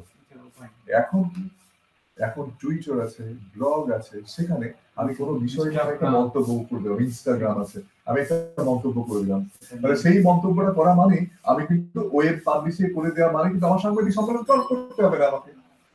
আমি তো মন্তব্য পেশ, আমি বসেই আমি নিজে মন্তব্য পেশ করে দিলাম, তখন ওই পেপারে তুমি দেখছো ওই ওই ব্যক্তি বা এই শাহরুখ খান এই ওই ইনস্টাগ্রামে এই বলেছেন, টুইট করেছেন, মোদি ওনার টুইটে এই বলেছেন, কিনা? তাহলে তাকে তো একটা সময় তার বেঁচে গেল, তিনি বাড়িতে বসেই একটা ইনফরমেশন দিল, ইভেন তিনি না থেকেও অন্য টেক টিমকে দিয়েও কাজটা করিয়ে দিচ্ছেন তার নামে, তিনি না থাকলেও কিন্তু তিনি কাজ করছেন। এটা তোমাকে যদি রাখা থাকতো, তাহলে তোমাকে ফিজিক্যালি যেতে হতো সেখানে, তাহলে তোমার তো হবে না, অন্য কাউকে দিলে কথা শুনবে না মানুষ। তো এখানে কি হচ্ছে, না থেকেও কিন্তু এই এটা লিখে দেয়, কিন্তু সবাই দেখছে মুভি এতে একটা আছে। আর বুঝতে পারছেন কি কথাগুলো বলছি? তো সেটা কিন্তু ওয়েব ব্লগে সব এরকম, ওয়েব ব্লগে তুমি নিজস্ব পার্সোনাল জার্নাল কিন্তু প্রকাশ করতে পারো। কি না, web blog is a type of web page that serves as a publicly accessible personal journal for an individual, practically updated daily. Blogs often reflect the personality of the author, যে লিখছে তার personality সেখানে প্রকাশ করছে। তো এই হচ্ছে তোমার web blog. তাহলে ব্লগ তুমি নিজের জন্য বানাতে পারো, আর টুইটার যেগুলো হ্যান্ডেলে বলেন, তো এই ধরনের একটা একটা অ্যাপ্লিকেশন বা একটা সফটওয়্যার বলতে পারো, বা একটা পেজ বলতে পারো, যেখানে তুমি তোমার কথা লিখলে তোমাকে যে অনুসরণ করছে তারা প্রত্যেকে একটা গ্লান্স তার ইনফরমেশন পেয়ে যাবে। এবার চলে আসি ব্রাউজ কাকে বলে। যেহেতু আমরা ইন্টারনেট ইউজ করি, তাহলে ব্রাউজ শব্দটার সঙ্গে পরিচয় হওয়া দরকার। ব্রাউজ মানে আমি ব্রাউজারের সাহায্যে, মানে ব্রাউজার বলতে একটা সফটওয়্যার বা অ্যাপ্লিকেশন বলতে পারি, যে অ্যাপ্লিকেশনের সাহায্যে আমি ইন্টারনেটের পেজগুলোকে দেখতে পাই। দেখতে পাওয়ার যে কাজটা করি সেটাকে বলা হয় ব্রাউজ। এই যে দেখছি, খুলে খুলে দেখছি, এটাকে ব্রাউজ বলে, ব্রাউজিং করা বলা হয়, বা ব্রাউজ করা বলা হয়, বলে না? তো অনেকে নেট সার্ফিং বলে, নেট সার্ফিং কথাটা আসে, এই ব্রাউজিং করা বা নেট সার্ফিং করা কথাটা এক। তো এই সার্ফ কথাটা কোথা থেকে এসেছে জানো? সমুদ্রের ফেনা থেকে। ওই যে সমুদ্রের সৈকত থাকে, সেখানে সমুদ্রের ঢেউ পড়ে সেখানে একটা ফেনা তৈরি হয়, সেইটাকে বলা হচ্ছে সার্ফ। ঠিক আছে? তো আমি যখন ইন্টারনেটে বসে আছি, ইন্টারনেট মানে সাগরের সঙ্গে সমতুল্য। কি বললাম? সাগরের মতো। তো সেখানে তুমি যখন একটা পেজ খুলছো, মানে ওই সাগরের একটা ঢেউ তোমার তটে এসে পৌঁছচ্ছে, মানে তোমার ইন্টারনেটে তোমার তোমার যে গেজেটটা আছে, সেটা ল্যাপটপ হতে পারে, সেটা তোমার পাম্পটপ হতে পারে, মোবাইল ফোন হতে পারে। তো এই গেজেটটাতে তুমি সেটা দেখতে পাচ্ছ। এই জন্য এটাকে বলে নেট সার্ফিং। এটাকে আবার ব্রাউজিং বলতে পারো, বা ব্রাউজও বলতে পারো। ঠিক আছে?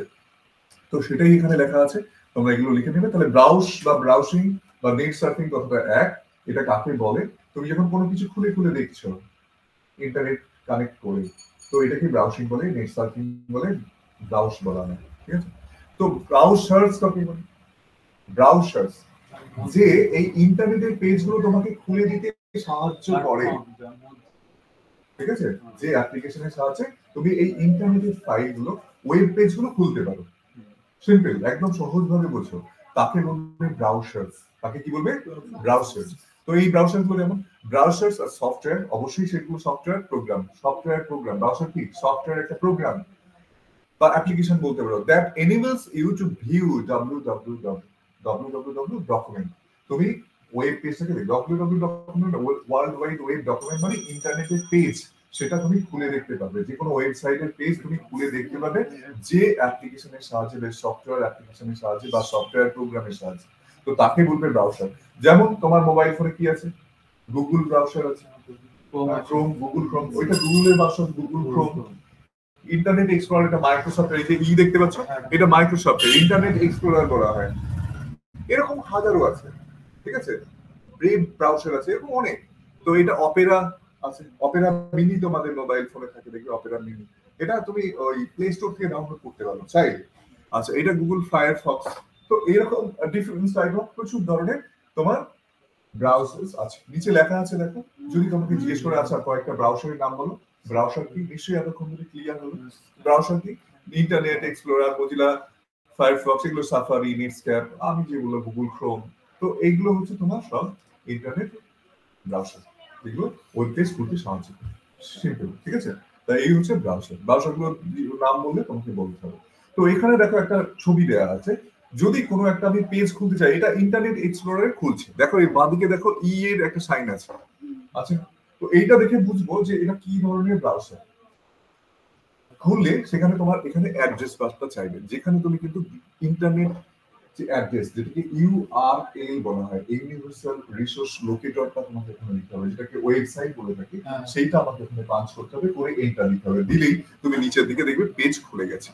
যদি দেখো এরকম কথা বলছে, Internet Explorer can not display the web page, যদি এই কথাটা বলো, এটা ইন্টারনেট এক্সপ্লোরারের ক্ষেত্রে। গুগল ক্রোমের ক্ষেত্রে অন্যরকম বলবে, একই জিনিসটা অন্যরকম হবে, ডিসপ্লেটা অন্যরকম হবে, যতগুলো ব্রাউজার তার আলাদা আলাদা, তো অ্যাপ্রোচ সবই অন্যরকম ভাবে বলবে, একই জিনিস। তো এইটাতে অ্যাড্রেস বারে তুমি যখন এন্টার দেওয়ার পরে তোমাকে যদি এটা বলে Internet Explorer can not display the web page, তখন বুঝতে হবে হয় তোমার ইন্টারনেট কানেকশন নেই, নয় তুমি যে অ্যাড্রেসটা দিয়েছো সেটা ভুল, ঠিক আছে। তাহলে এইটা তুমি দেখে বুঝবে, খুলছে না মানে হয় অ্যাড্রেসটা লিখে তুমি ভুল করেছো, বা তোমার ইন্টারনেট কানেকশন নেই। ক্লিয়ার? তো এইটা তোমার একটা ডায়াগ্রাম দেখানো হলো, একটা ছবি দেখানো হলো, যেটা ইন্টারনেট এক্সপ্লোরারে। ওকে, তো চলো আরেকটু যাই। আচ্ছা, সিজিআই, সিজিআই এর ফুল ফর্ম পড়তে পারে কমন গেটওয়ে ইন্টারফেস। এগুলো লিখে রাখবে, ফুল ফর্ম গুলো পড়বে, ঠিক আছে। এখন লিখো না, পরে লিখবে, আমি এটা তো গ্রুপে দিয়ে দেবো, আর ভিডিওটাও থাকবে, তোমরা দেখে নিও। আচ্ছা, কুকি, কুকি কাকে বলা হয়? কুকি কি বলছে? A message from a web server computer send to and store by your browsers on your computer. তোমার ব্রাউজার যেগুলো হয় না, এই যে ব্রাউজার যারা তৈরি করে, তারা কিন্তু খুব চালাকি করে, তোমরা বুঝতে পারো না। তারা কিন্তু কোম্পানি খুলছে, সে ইন্টারেস্ট আছে, সেগুলো কিন্তু কোনো কোম্পানিকে ওরা প্রোভাইড করে। আমার নিজের ক্ষেত্রে যে প্যানাসোনিক কোম্পানিটা আমি কিনেছিলাম বেশি, একদিন সার্চ করেছি, তারপরে দেখি ওই পোপার বাস, প্যানাসোনিকের পপআপ এসেছে, আমি সেই তো কিনে ফেলেছি, তো ওইটা দেখি আমি নিজেও কিনে ফেললাম। মানে বুঝো জিনিসটা কি, তুমি কিসে ইন্টারেস্টেড সেটা কিন্তু কোনো কোম্পানিকে তারা প্রোভাইড করে, এই দেখো এই এই কাস্টমারটা ইন্টারনেট মানে কিনতে পারে, বুঝতে পেরেছো? ব্যাপারটা কিন্তু এখানে তোমার ইন্টারেস্টটাকে কিন্তু শেয়ার করে, যদি এটা অবৈধ, এটা ঠিক না। তোমাকে না জানিয়ে, তোমার অজান্তে তোমার ইন্টারেস্ট শেয়ার করা আছে, যেখানে আমাদের অনপ্যাসিভ কিন্তু সেটা করবে না। একদম আলাদা একটা ইকোসিস্টেম তৈরি হচ্ছে, যেটার জন্য তোমাদের মাঝে মাঝেই বলছি এই কথাগুলো, যেখানে কিন্তু তোমার কোনো প্রাইভেসি, তোমার কোনো প্রাইভেট ইনফরমেশন কোনোদিন শেয়ার করবে না, ঠিক আছে। আমি এগুলোতে আসবো পরে, এটা সবে তো স্টার্ট আপে আছি, তো পরে আসবো।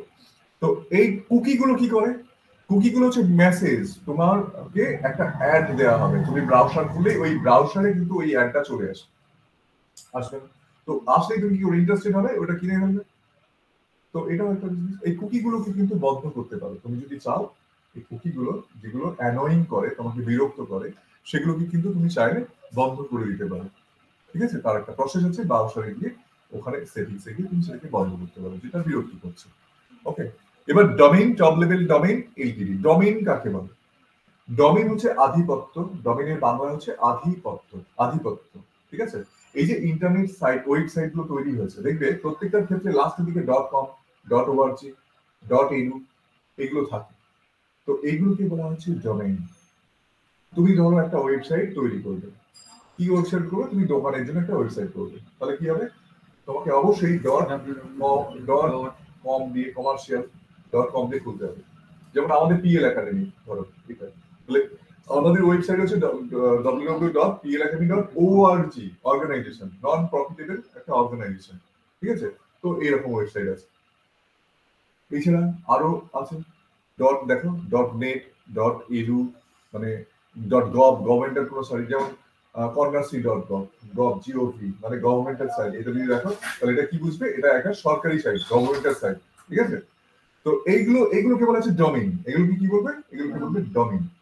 তাহলে ডোমেইন কাকে বলছে, বলছে যে hierarchical schemes for indicating logical and sometimes geographical venue of, এই যে জিওগ্রাফিক্যাল মানে কোনো দেশের একটা আলাদা তোমার আইডেন্টিফিকেশন হতে পারে। যেমন UK, United Kingdom, IN, India, CH, China, geographical location, ঠিক।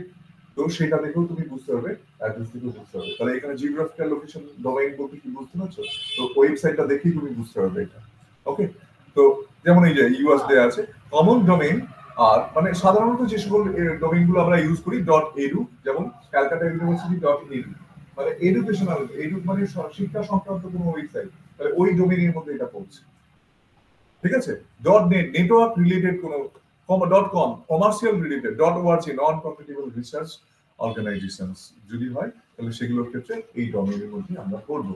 তাহলে ডোমেইন বলতে বুঝতে পারলে, এগুলোকে বলা হচ্ছে ডোমেইন। তুমি ওয়েবসাইট খুলতে গেলে তোমাকে তুমি যদি এডুকেশনাল কোনো সাইট করো, তুমি একটা স্কুল করেছো, তাহলে .edu দিয়ে খুলবে। তো এগুলোকে ডোমেইন বলা হয়। এবার ডাউনলোড বলতে কি বোঝো, ডাউনলোড করি না, ডাউনলোড বলতে কি বোঝো বা ডাউনলোড কাকে বলে। ডাউনলোড হচ্ছে আমরা ইন্টারনেটের যে ফাইলগুলো থাকে সেটাকে আমি আমার ডিস্কেটের মধ্যে, আমার হার্ড ডিস্কের মধ্যে বা আমার মেমোরি চিপের মধ্যে আমি নিচ্ছি। তো এইটাকে বলা হচ্ছে ডাউনলোড। এটাকে কি বলা হয়, download. To copy something from a primary source to more peripherals one, ঠিক আছে। মোর পেরিফেরালস মানে প্রান্তীয় বস্তু। এই যে তোমার মোবাইল ফোন, আমার মোবাইল ফোন, সবই কিন্তু পেরিফেরালস হয়ে গেছে। ওই যে ডেটাগুলো তুমি যখন নিচ্ছ, নামাচ্ছ, আমরা সব পেরিফেরালস।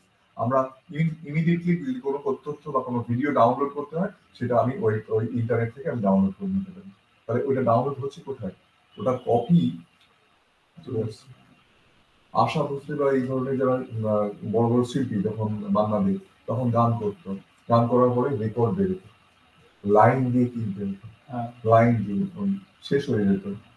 এখন কি হয়, এখন অনলাইনে পাবলিশ হচ্ছে, শেষ হবে নাকি, হ্যাঁ যখনই নাকি তোমাকে কোনো তার মাঝখানে কোনো একটা ডিস্ক করতে হবে, হ্যাক করতে হবে, কোন চল নেই। তুমি পে করবে, সারা পৃথিবী জুড়ে যে কোনো প্রান্ত থেকে চুজ করে ডাউনলোড করে নিতে পারবে। যেটা সবে রিলিজ হলো সেটা ফুল পার্সেন্ট ডাউনলোড করে নিতে পারবে, কিছু সামান্য পয়সা দিবে। তাহলে এটা তো হচ্ছে, এটা সম্ভব। তাহলে অনলাইন থেকে কিন্তু তুমি ডাউনলোড করে নিতে পারছো, সেটা হাজারে হাজারে কাতারে কাতারে মানুষ কিন্তু একই সঙ্গে ডিস্ট্রিবিউশন করা সম্ভব। যদি তোমার দোকান মারফতে হতো, এটা কি সম্ভব? কোনো দিনই সম্ভব না। তার কাছে যাবে, সেটা মানুষ নেবে, অনেক সময় লাগবে, তার খরচ অনেক বেশি, ম্যানুফ্যাকচারিং খরচটা বেশি হবে, বুঝতে পেরেছো? তো এই জন্য ইন্টারনেটে এখন পরিষেবা অনেক সস্তা হয়ে গেছে, যেহেতু অনেকজন লক্ষ লক্ষ কোটি কোটি মানুষ এখন নেবে। এই যে তুমি ফেসবুক ইউজ করছো, ফেসবুকের যিনি মালিক তিনি কোটি কোটি টাকা ঘুমিয়ে ঘুমিয়ে ইনকাম করছে, কেন? তুমি ওই যে ডেটা গুলো খরচ করছো না, তুমি ডেটা রিচার্জ করছো না, তো ডেটাটা পুড়ছে বলে তুমি ভাবছো কি এই আইএসপি, ইন্টারনেট সার্ভিস প্রোভাইডার, তারা সব টাকাটা তোমার কাছ থেকে নেয় না, সব টাকা তোমার কাছ থেকে নেয় না। তুমি তো দিলে বলো 239 টাকা তুমি প্যাকেজ বললে বলো, তো ওই টাকাটা পুরোটা কি জিও পকেটে রাখে না? ওই যে নেট খরচের জন্য যেটা, সেটা কিন্তু ওদেরকে অনেক টাকাই তাদের জন্য দিতে হয়, দিতে হয়। এটাকে বলা হয় ট্রাফিক চার্জ। কি বলে? Traffic charge. ওইটা কিন্তু ওদেরকে দিতে হয়, তাহলে ইনকামটা কি করে হবে, বুঝতে পারছো না? এবার কোটি কোটি মানুষ, লক্ষ লক্ষ মানুষ যদি 1 টাকার 1 সেকেন্ডে 1 কোটি টাকা ইনকাম, ক্লিয়ার হবে কিনা, বুঝতে পারছো?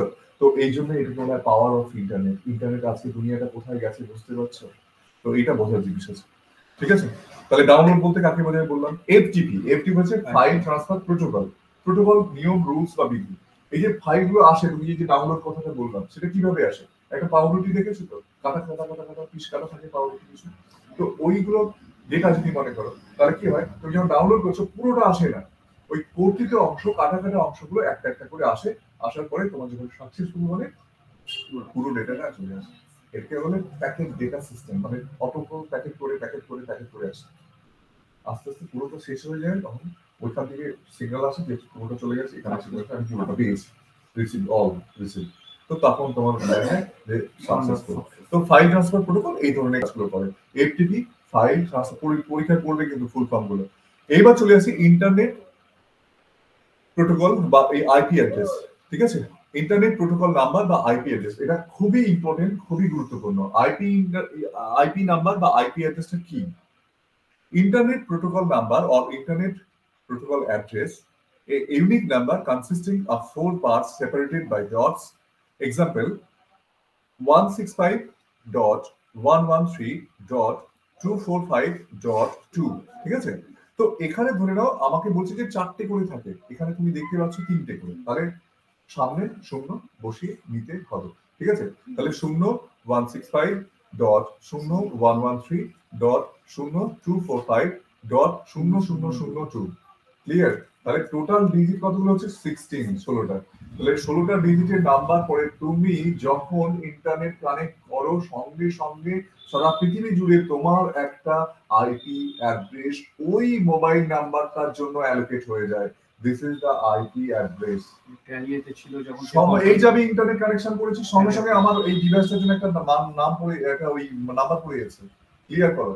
এই যে যারা সাইবার ক্রাইম করে, তুমি ভাববে আমাকে তো কেউ দেখতে পাচ্ছে না, আমি এখান থেকে যাও কিছু লিখে দিচ্ছি, আমি নবান্ন গিয়ে ও উপরে তলায় বম রাখা আছে, আমাকে আর ধরতে হবে, দেখতে পাই না, ওরা কি করে না, ওটা ভয়েস করে পাওয়া যাবে।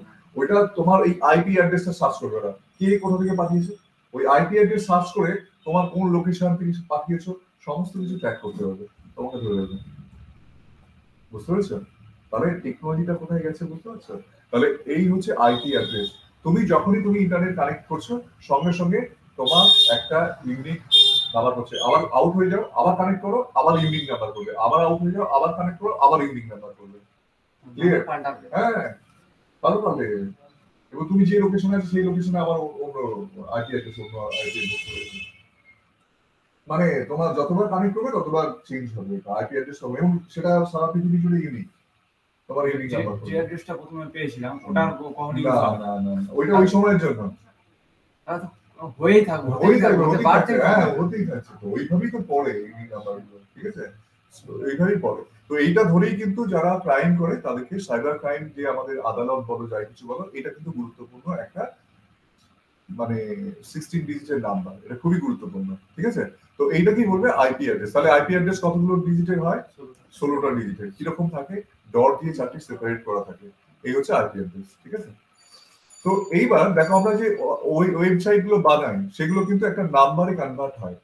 আমি যখনই যেমন বাংলারমুখ.com বলে এন্টার দিলাম, সেটা কিন্তু ওই বাংলারমুখ নাম.com বলে যায় না, ওইটা একটা নাম্বারে রিকোয়ারমেন্ট যায় সার্ভারের কাছে, যে ওই নাম্বারটা ম্যাচ করলে তখন তোমার ওয়েবসাইটটা খুলে যায়, সেটাই এখানে দেখানো হয়েছে। ক্লিয়ার? আচ্ছা, এবার ইন্টারনেট সার্ভিস প্রোভাইডার, এই নিয়ে আমি আলোচনা করে নিয়েছি। আইএসপি কাদের বলে? আইএসপি ফুল ফর্ম কিন্তু পড়বে, এগুলো গ্রুপ থেকে লিখে নেবে, কিন্তু আমি দিয়ে দেবো গ্রুপে। তাহলে এই company that sells internet connection via modem, ঠিক আছে? তাদের কি বলবে? আইএসপি ইন্টারনেট সার্ভিস, সাপোজ ধরুন এমটিএল, এয়ারটেল, বিএসএনএল, আমাদের জিও ফিও যেগুলো আছে সেগুলো। তো এই যে মডেমটা কিন্তু প্রত্যেকের মোবাইল ফোনে কিন্তু আছে, মডিউলেটর, জি মডিউলেটর, মডেমটা কি করে? মডেমের কাজ, এই যে টেলিকমিউনিকেশন গুলো, এগুলো কিন্তু অ্যানালগ ডিভাইস, কি বললাম? অ্যানালগ সিস্টেমে কাজ করে টেলিকমিউনিকেশন গুলো, অ্যানালগ, ডিজিটাল নয় কিন্তু। কিন্তু এখন আমরা যে কম্পিউটার গুলো ইউজ করি সেগুলো তো ডিজিটাল। তো মডেমটা কি করে? টেলিকমিউনিকেশনের যে অ্যানালগ সিগন্যালটাকে, ভালো করে শুনছো, টেলিকমিউনিকেশনের অ্যানালগ সিগন্যালটাকে কম্পিউটারের ডিজিটাল সিগন্যালে কনভার্ট করে, আবার কম্পিউটার থেকে যে আমরা সিগন্যালটা পাঠাচ্ছি সেটা ডিজিটাল থাকে, ওই মডেম কি করে? ওইটাকে আবার অ্যানালগে চেঞ্জ করে টেলিকমিউনিকেশন দিয়ে আবার পাঠিয়ে দেয়। ক্লিয়ার? তো সেটাই হচ্ছে মডেম। Modulator, D modulator. এবার চলে আসি কিছু কিছু অ্যাপ্লিকেশন, মানে বানানো হয় যে এই যে ইন্টারনেটের জন্য যে অ্যাপ্লিকেশন গুলো বানানো হয় সেটা তো একটা ল্যাঙ্গুয়েজের সাহায্যে বানানো হয়, একটা ভাষার সাহায্যে বানানো হয়। ভাষাটা কি? এই যে আমি ভাষা কি ভাষায় কথা বলছি, বাংলা ভাষায়। ভাষাটা যদি আমি না বলতাম কি হতো? তোমার সঙ্গে আমি কমিউনিকেশন করতে পারতাম।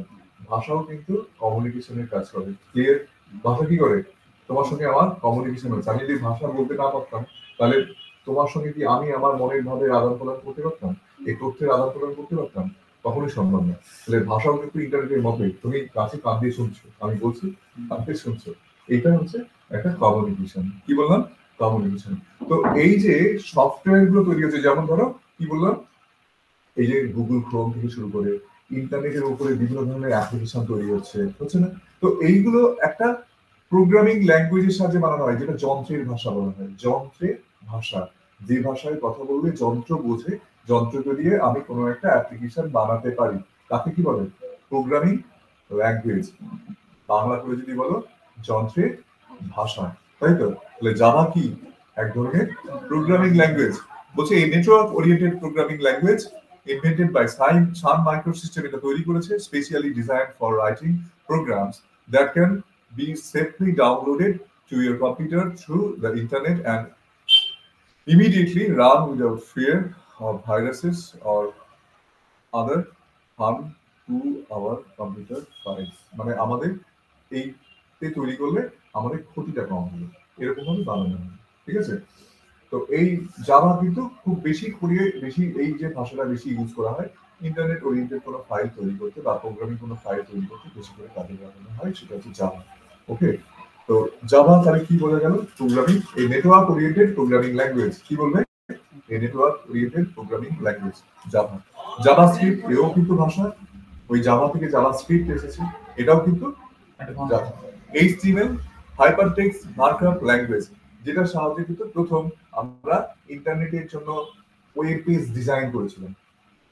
ওয়েব পেজের ডিজাইন হয় সেটা HTML দিয়ে প্রথম বানানো হয়েছিল। তার প্রথম কি? হাইপারটেক্সট মার্কআপ ল্যাঙ্গুয়েজ, এই ভাষা দিয়ে কিন্তু বানাতে হয়েছিল। ক্লিয়ার?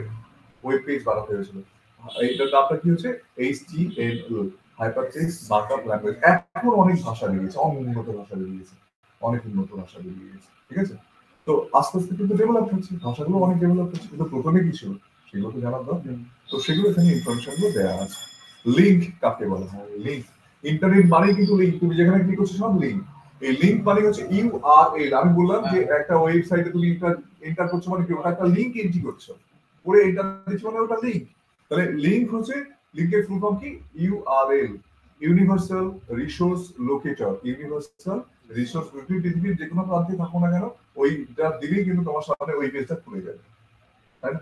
তো এটাকে বলা হচ্ছে URL, universal resource locator. Obviously এটা একটা ইউআরএল, এই তোমার লিঙ্ক। আর ইন্টারনেট মানে কিন্তু একটা পেজের সঙ্গে একটা পেজ কি থাকে, ওর ভিতরে লিঙ্ক করা। একটা ওয়েবসাইট খুললে কি থাকে? এই হোম হ্যান্ড ত্যান এসব থাকে, ক্লিক করলে আরেকটা পেজ করছে, সবই তো লিঙ্ক করা থাকে। তুমি লিঙ্ক করলে দেখবে উপরে দেখবে ওই পাথ দিয়ে একটা লিঙ্ক, ওই অ্যাড্রেস বারে কিন্তু একটা অনেকগুলো লেখা উঠে গেছে, তারপরে ওই লিঙ্কটা ক্লিক করছে, এটাকে বলছে লিঙ্ক। জাভাস্ক্রিপ্ট সেম জিনিস, যেটাকে বললাম যে এটা একটা প্রোগ্রামিং ল্যাঙ্গুয়েজ। ও আচ্ছা, ওইদিকে চলে গেছে।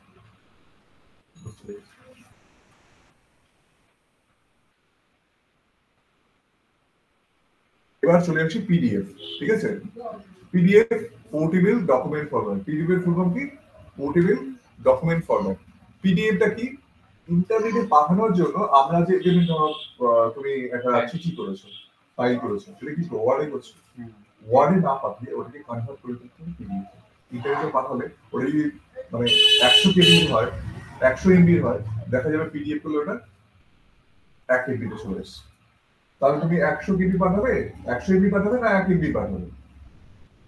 1 এমবি পাঠাবে। পিডিএফ এ করলে তো আমার পাঠাতে ডেটা খরচ কম হবে, আর যে ডাউনলোড করবে তারও কম হবে, আর কি সময় লাগবে, প্রকাশ করে পাঠিয়ে দেবো, সেটা অর্থ ডাউনলোড করে দেবো। তাহলে এই জন্য আমরা যেগুলো টেক্সট ওরিয়েন্টেড ফাইল সেগুলো বেশিরভাগই ইন্টারনেটে পাঠানোর জন্য আমরা কিসে পাঠাই? পিডিএফ এ। কেন পাঠাই? বুঝলেন? ডেটাটা কম লাগবে, দ্রুত পাঠাতে পারবে, আর একটা হচ্ছে ওখানে কাজ ছাড় করতে পারবে না, যেহেতু ওটা কিন্তু ফিক্স থাকে, ওর মধ্যে কিন্তু তুমি নন এডিট করতে পারবে না। তো এই কতগুলো কারণের জন্য আমরা পিডিএফ এ কিন্তু টেক্সট ফাইলগুলো পাঠিয়ে থাকি, বা অনেক জায়গাতেই রিকোয়ারমেন্ট করে এই তোমরা কিন্তু পিডিএফ এ পাঠাবে। তোমার ওই বায়োডাটা পাঠাও, পিডিএফ এ পাঠাবে, এখানে ডাউনলোড করবে, পিডিএফ এ ডাউনলোড করবে।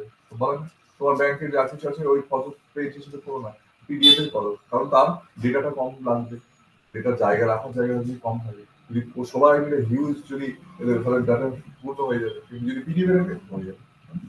তো এই জন্য পোর্টেবল ডকুমেন্ট ফরম্যাটটা আমরা ইন্টারনেটে পাঠানোর জন্য স্পেশালি ইউজ করে থাকি। সার্ভার বা ওয়েব সার্ভার কাকে বলবে? সার্ভার বা ওয়েব সার্ভার। সার্ভার এই যে তোমার এই যে ইউটিউবে এত রকম ভিডিও যা কিছু তুমি দেখছো সেগুলো কোথায় থাকে? সার্ভারে থাকে, সার্ভারে থাকে। এই যে মোবাইল ফোন দিয়ে তুমি এত কিছু দেখছো কোথা থেকে দেখছো? এগুলো সব সার্ভারে থাকে, সার্ভার থেকে তোমাকে দেখাচ্ছে। ঠিক আছে? তাহলে সার্ভারকে a computer running that software assigned an IP address and connected to the internet so that it can provide document via www। ঠিক আছে? ফুল ফর্মটা দেখে না, এটা হচ্ছে www.com। হ্যাঁ, ঠিক আছে? Also called host computer. যেমন আমি এখানে কিন্তু হোস্ট আছে, এই যে এটা চলছে, তোমরা দেখবে কোনোদিন ওই যখন কানেকশন দিয়ে নিচে লেখা ছিল কি হোস্ট মেডওয়ান বলে লেখা ছিল না, কারণ আমি কন্ট্যাক্ট করছি, আমি কন্ট্যাক্ট করছি। তাহলে এখানে যে ডেটাগুলো যেখানে থাকে, যে কম্পিউটারে থাকে, সে হচ্ছে হোস্ট কম্পিউটার, সেখান থেকে শেয়ার করা থাকে পৃথিবীর সবাই দেখতে পারে, সবাই নিতে পারে। হ্যাঁ, তাহলে সার্ভারের মধ্যে হোস্ট কম্পিউটার থাকে, যেখানে ডেটা বা তথ্য রাখা থাকে, সেইটাই সারা পৃথিবী জুড়ে যে কেউ মানুষ সেই লিঙ্কটা থাকলে সে দেখতে পারে। তাহলে এই হচ্ছে সার্ভার। এই যে সার্ভার ডাউন বলে, তার মানে ওই লিঙ্কটার কোনো সমস্যা হচ্ছে, যেখানে প্রোভাইড হয় সেখানে কম্পিউটারের কোনো সমস্যা হচ্ছে। ইউআরএল বলে দিয়েছি, ইউনিভার্সাল রিসোর্স লোকেটর। এটা একটা ইউআরএল, যেমন http://www. একটাই হয়, ভুল হলো, ওটা একটাই হয় edu ডট পুরোটা দেখো। ঠিক আছে? তারপরে প্রথমে এখানে ক্লিক করেছো ডট এডুতে, তারপরে গাইডস এ ক্লিক করেছো, তারপরে ইন্টারনেট পিএইচপি ফাইল, মানে একটা ফটোশপের ফাইল আছে, একটা ছবির ফাইল আছে, দেখেই তুমি বুঝতে পারছো কোথায় কোথায় ক্লিক করে গেছো। তাহলে এই পুরোটা যদি কপি করে তুমি ক্লিক করলে ওই ছবিটা খুলে যাবে। তাহলে এটাকে কি বলবে? ইউআরএল। ঠিক আছে? এটাকে বলা হয় ইউনিভার্সাল রিসোর্স লোকেটর। ঠিক আছে? এই XHTML একই HTML এর একটু আপগ্রেড হয়েছে, আরো আপডেট হয়েছে, সেটা হচ্ছে এক্সটেনসিবল হাইপারটেক্সট মার্কআপ ল্যাঙ্গুয়েজ। এগুলো পরীক্ষায় কিন্তু পড়বে। XML এক্সটেনসিবল মার্কআপ ল্যাঙ্গুয়েজ, এগুলো দিয়ে কি হয়? এগুলো দিয়ে ওই ওয়েব পেজ ডিজাইন করা, ওয়েবসাইট বানানো হয়, তৈরি করা হয় এই ল্যাঙ্গুয়েজ দিয়ে, এই ভাষাগুলো দিয়ে। ক্লিয়ার? আচ্ছা, হাইপারলিংক কাকে বলে? দেখো হাইপারলিংক সবই ইন্টারনেট মানে কিন্তু হাইপারলিংক। দেখো আমি এখানে যখনই ক্লিক করছি, এখানে দেখো হাতের সাইন চলে আসছে। ইন্টারনেট মানেই ইন্টারনেটের মধ্যে যখনই তুমি কোনো ওই লিংকে ক্লিক করলে হাতের সাইন হয়ে যাবে। যে টেক্সট গুলো হাইপারলিংক করা থাকে সেখানে কিন্তু ওই হাতে এখানে নিয়ে গেলেই দেখো এই যে হাতের সাইন চলে আসছে। ইন্টারনেট মানেই তো তাই। ইন্টারনেটে দেখো যেখানে যেখানে যে লেখাগুলোতে হাইপারলিংক আছে সেখানে গেলেই হাতের সাইন দেখাচ্ছে, মানে ওখানে ক্লিক করলে ওইটা রিলেটেড বিষয়গুলো আবার খুলবে, তাই না? তো এইটাকে কি বলা হয়? Hyper link. ওকে, এবার জিপ ফাইল। জিপ ফাইলটা কি? ইন্টারনেটে তোমার অনেক তথ্য পাঠাতে হবে, সেক্ষেত্রে তুমি অনেকগুলো ফাইল রেখেছো, সেই ফাইলটাকে কম্প্রেস করা হয়। বেড়াতে যাও না, বেড়াতে যাওয়ার সময় কি হয়, অনেক সময় একটা তুমি সুটকেস নিয়েছো, সেই সুটকেসে হয়তো কিছু একটু বেশি নেওয়ার জন্য একটু উঁচু হয়ে গেছে, তখন তুমি কি করবে? তখন চেপে রাখো, মানে কম্প্রেস করে চেপে রাখো। তো এখানে ইন্টারনেটের সাহায্যে যেহেতু তথ্য পাঠাতে হবে, তো সেই জন্য তুমি কি করো, যদি কোনো ফাইলটাকে আমি যদি কম্প্রেস করতে পারি, তাহলে কি হবে? আমার ডেটা পাঠাতে সুবিধা, সময় কম লাগবে, যে ডাউনলোড করবে তারও সময় কম লাগবে, কি না? তো সেই জন্য আমরা কি করি, জিপ করে রাখি। ওকে, তো জিপ করলে জিপ করার সময় দেখবে এই ধরনের আমরা জিপের আইকন গুলো দেখতে পাই। ঠিক আছে? অনেক রকম আইকন, এইটা ফোল্ডারে যদি এরকম দেওয়া থাকে বুঝতে পারছি সেটাকে জিপ করা আছে, দেখতে পাচ্ছ? তার মানে ফাইলটাকে জিপ করা আছে। জিপ মানে কম্প্রেস করা হয়েছে। রাইট ক্লিক করে কম্প্রেস, তোমরা কম্পিউটারে দেখে নেবে কিভাবে জিপ করতে হয়, এটা প্র্যাকটিক্যালি দেখানো হবে তোমাদেরকে, বলে দেবে যে কিভাবে স্যার জিপ করতে হয়, বলবেন, দেখিয়ে দেবে। ঠিক আছে? তো ফাইলটা কি হবে, যদি 100 MB হয় সেটা 10 MB বা 5 MB তে নেমে আসবে। এটা নির্ভর করবে তোমার কন্টেন্ট কিরকম আছে তার উপরে। এইবার চলে আসি কবে তোমার ইন্টারনেটের আবিষ্কার হয়। সেটা কবে হয়েছে, যেটাকে আমরা বলি ওয়ার্ল্ড ওয়াইড ওয়েব, তাই তো? ইন্টারনেট হচ্ছে টেকনিক্যাল নাম কি? World wide web, WWW। ঠিক আছে? Is a system of internet servers that supports hypertext to access several internet protocols on a single interface. The World Wide Web is often abbreviated as the web or WWW বলা হয়, তাই না? তাহলে WWW full form world wide web. The World Wide Web was developed কবে in 1989 by Tim Berners-Lee, ঠিক আছে, Berners-Lee of the European Particle Physics Lab CERN, যেখানে তোমার লার্জ হাইড্রোজেন করিডোর যেটা এই হয়েছিল পার্টিকেল ফিজিক্স নিয়ে যেখানে গবেষণা হয়েছিল, সুইজারল্যান্ড। হ্যাঁ সুইজারল্যান্ড। তো সেইখানেই এটা কিন্তু তৈরি হয়েছিল কত সালে, 1989, ঠিক আছে। তাহলে এটা লিখে রাখবে, মানে 90 বলে অনেকে, অনেকে 89 বলে, বলে না। তো কিছুদিন আগে তো কয়েক বছর আগে তো 25 বছর পূর্তি হলো এখানে, তাহলে এই সালটাকে ধরে। তো এই হচ্ছে তোমার WWW, ওয়ার্ল্ড ওয়াইড ওয়েব, ইতিহাস, ইন্টারনেট, যেটাকে আমরা বলি ইন্টারনেট, ঠিক আছে। তাহলে ইন্টারনেটের পুরো বিষয়টা আজকে বুঝতে পারলে। আজকে সমস্ত কিছু ইন্টারনেট ছাড়া একেবারেই অচল, ইন্টারনেট ছাড়া কিছুই আমরা করতে পারবো না, ঠিক আছে। তো ইন্টারনেটের ওয়েবসাইট এরকম হয়, ওয়েব পেজ যেগুলোকে বলি, এখানে আরো কিছু দেয়া আছে, দেখবে ফুল ফর্ম গুলো দেয়া আছে, এগুলো পড়ে নেবে, ঠিক আছে, ফুল ফর্ম গুলো পড়ে নেবে। ওয়েব পেজ কিরকম হয় সেটা এখানে দেয়া আছে, ছবি দেয়া আছে। ইমেল, ইমেলের ফুল ফর্ম ইলেকট্রনিক্স মেল। আমি রানারের কথা বললাম, এখন কি আর রানার আছে? সেই তথ্যের আদান প্রদান এখন কিসের সাহায্যে হয়? এখন ইমেল। আর ইমেল মানে ইন্টারনেট না থাকলে তুমি ইমেল পাঠাতে পারবে না। তাহলে ইমেল মানে ইলেকট্রনিক্স মেল, ঠিক আছে। তো সমস্ত তথ্য তুমি ইমেলের সাহায্যে এক জায়গা থেকে অন্য জায়গায় পৃথিবীর যে কোনো প্রান্তে কত সময় লাগে? ফ্র্যাকশনাল সেকেন্ড, একটা সেকেন্ডও সময় লাগে না। তুমি এখান থেকে আমেরিকায় একটা তথ্য পাঠাতে গেলে কত সময় লাগে? 1 সেকেন্ডেরও কম। তাহলে এটা কি আমেজিং একটা রেভলিউশন না? বিরাট একটা ব্যাপার। তো সেটা ইন্টারনেট ছাড়া সম্ভব হতো না। এবার চলে আসো সার্চ ইঞ্জিন। সার্চ ইঞ্জিন কাকে বলে? সার্চ ইঞ্জিন যেমন গুগল হচ্ছে সার্চ ইঞ্জিন, ইয়াহু ছিল সার্চ ইঞ্জিন, এখন গুগল বেশি মানুষ পছন্দ করছে। গুগলকে সার্চ করলেই তুমি যদি মনে হয় তোমার মনের কথা বুঝে ফেলেছে, ঠিক সেইটাই যেন তোমার সামনে রেখে দিচ্ছে। তো এইটা হচ্ছে সার্চ ইঞ্জিন। গুগল হচ্ছে গুগলের নিজস্ব একটা সার্চ ইঞ্জিন আছে। এছাড়া তোমাকে যদি বলে একটা সার্চ ইঞ্জিনের নাম বলো গুগল ছাড়া, ইয়াহু, বিং বলে যেটা এসছে এখন মাইক্রোসফটে চ্যাট জিপিটির জন্য, গুগল মার্কেটটা বেশি করে নিয়েছে। হ্যাঁ, যদিও ইয়াহু আগে কিন্তু ছিল, কিন্তু ইয়াহু গুগলের সঙ্গে হাত মেলায়নি। প্রথমে গুগল বলেছিল, যখন গুগল সবে একদম ইনোসেন্ট, ঠিক আছে, হাত মেলানোর কথা বলেছিল, রিজেক্ট করেছিল ইয়াহু। তারপরে গুগল নিজে আস্তে আস্তে কোথায় চলে গেছে, এগুলো ইতিহাস। তো চলো এবার ইন্টারনেট নেই, এটা কি? এনআইসি, ঠিক আছে। এটা হচ্ছে internet network information centre. Internet সোসাইটির লোগো দেখো এইরকম লাগে, ইন্টারনেট সোসাইটি। কারণ ইন্টারনেটে কি হয়, একটা দেশের কমিউনিটির মধ্যে কোনো রকম ভায়োলেশন হতে পারে, একজন খুব ভায়োলেশন কিছু ছড়াচ্ছে করছে, তাই না? তো এগুলোর জন্য একটা ইন্টারনেট সোসাইটি গড়ে উঠেছে, যারা ইন্টারনেটের এটিকেট গুলো, ভদ্রতা গুলো যেন বজায় থাকে, তার একটা প্রভাব বিস্তার করার জন্য এইটা তৈরি করা হয়েছে, ইন্টারনেট সোসাইটি তৈরি করা হয়েছে। হ্যাঁ, এটা দেখো ইন্টারনেট যেমন সম্মিলিত জাতিপুঞ্জ হয়, তেমনই এটা সারা পৃথিবীর মানুষ কিন্তু এখানে এই সোসাইটির মধ্যে আছে, যারা কিছু কোনো একটা কমিউনিটি তার কোনো একটা দেশের বিরুদ্ধে কিছু বলছে, মানে এটা তো একটা ভায়োলেশন, তখন এরা সেগুলোকে মিটানোর জন্য চেষ্টা করে, মধ্যস্থতা করে, ভালো থাকা, যাতে করে ইন্টারনেটটা ভালো মানে থাকে, তার মধ্যে যেন কাদা ছড়াছড়ি না হয়, মানুষের মধ্যে যেন একটা কোনো বিষয় নিয়ে মনোমালিন্য না তৈরি হয়, একটা দেশের বিরুদ্ধে একটা দেশের মনোমালিন্য যাতে না হয়। তো ইন্টারনেট সোসাইটি গুলো সেগুলো দেখে, এর মধ্যে যারা আছে তারা সেই জিনিসগুলো দেখে। তাহলে ISOC ইন্টারনেট সোসাইটি লোগো দেখে নাও, যদি কখনো দেখো তাহলে ইন্টারনেট সোসাইটির লোগো এটা, ঠিক আছে। কবে ফাউন্ডেড হয় সেটা, আস্তে আস্তে এগুলো ডেভেলপ হয়েছে। প্রোটোকল কাকে বলে, এগুলোর ফুল ফর্ম লিখে নেবে, SMTP simple mail transfer protocol, FTP এগুলো বলেছি, হাইপারটেক্সট এগুলো বলেছি। কম্পিউটার ভাইরাস, এবার চলে আসো ভাইরাস। ভাইরাসটা কি? ভেরিয়াস ইনফরমেশন আন্ডার সিজ। এই ভাইরাস কিন্তু বায়োলজিক্যাল কোনো ভাইরাস নয়, ভেরিয়াস ইনফরমেশন আন্ডার সিজ। পুলিশ কি করে? সিজ করে না কোনো কিছু, সিজ। এখানে হচ্ছে ইনফরমেশন বলেছে, VIRUS, রিসোর্স আন্ডার সিজ, ভাইরাস। তাহলে এই ভাইরাসটা কিন্তু বায়োলজিক্যাল কোনো ভাইরাস না, এটা প্রোগ্রাম। তুমি নিজেও এই ভাইরাস তৈরি করতে পারো, এটা প্রোগ্রাম, ওই প্রোগ্রামিং ল্যাঙ্গুয়েজ দিয়ে তুমি বানাতে পারো ভাইরাস, বুঝতে পারলে? যেটা তোমার ক্ষতি করতে পারে, কম্পিউটারের স্বাভাবিক কাজকর্মকে ব্যাহত করে, এরকম একটা প্রোগ্রামকে তুমি ভাইরাস করবে, সিম্পল, আর কিছু বলার দরকার নেই। তো পৃথিবীতে এরকম প্রচুর ভাইরাস আছে। ইন্টারনেট থেকে সব থেকে বেশি কিন্তু ভাইরাস প্রতিনিয়ত 300-400 ভাইরাস তৈরি হচ্ছে, সব থেকে বেশি ইন্টারনেটে কিন্তু ভাইরাস আছে।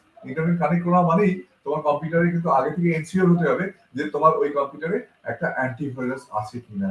পেয়েবল অ্যান্টিভাইরাস যদি দাও আরো ভালো। আর যদি মনে হয় না তোমার ছাপোষা, তোমার এরকম তো কোনো গুরুত্বপূর্ণ তোমার তথ্য নেই, কিন্তু যদি যারা মিলিটারি যারা বিশেষ কোনো একটা কর্মকর্তা, তাদের অবশ্যই তাদের সিকিউরিটি নিয়ে ভাবতে হবে, কারণ সেখানে তো তার ইনফরমেশন কেউ লিক করতে পারে না। তার যেহেতু গুরুত্বপূর্ণ একটা ব্যক্তি, তো কোম্পানির কোনো গুরুত্বপূর্ণ একটা পদে আছে, সিইও, তাদের সমস্ত কিছু অনেক রিস্কি হয়ে যায়। তো তাদের কিন্তু সিকিউরিটি খুব এসেন্সিয়াল। আমাদের ক্ষেত্রে হয়তো একটা ফ্রি কোনো অ্যান্টিভাইরাস লাগলেই চলে যেতে পারে, কিন্তু তাদের ক্ষেত্রে হবে না, তাদের কিন্তু স্পেশাল কোনো অ্যান্টিভাইরাস লাগবে। তো এই হচ্ছে তোমার কম্পিউটারের ভাইরাস, আর তার সাথে যেটা অ্যান্টিভাইরাসের কথা বললাম, সিকিউরিটি কথা বললাম, তাই না? তো সিকিউরিটি, বিভিন্ন রকম সিকিউরিটি তোমার আছে, অ্যান্টিভাইরাস আছে।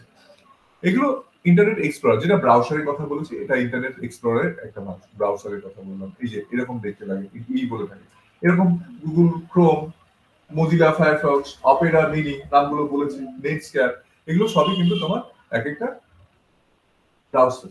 ঠিক আছে, এই ব্রাউজারের সাহায্যে আমরা কি করি, ওয়েব পেজ খুলি, ইন্টারনেটের কোনো ওয়েব পেজ, ওয়েবসাইট আমরা খুলতে পারি, খুলে দেখতে পারি বা ব্রাউজ করতে পারি। ক্লিয়ার? তো তাদেরকে বলা হয় ব্রাউজার, বা নেট সার্ফিং করতে পারি, তাদেরকে কি বলবে, ব্রাউজার। ঠিক আছে, ওকে, আজকে এই পর্যন্তই। আর তোমরা ভিডিওটা আমি দিয়ে দিলাম, এই ভিডিওটাও দিয়ে দেবো, দেখে নেবে।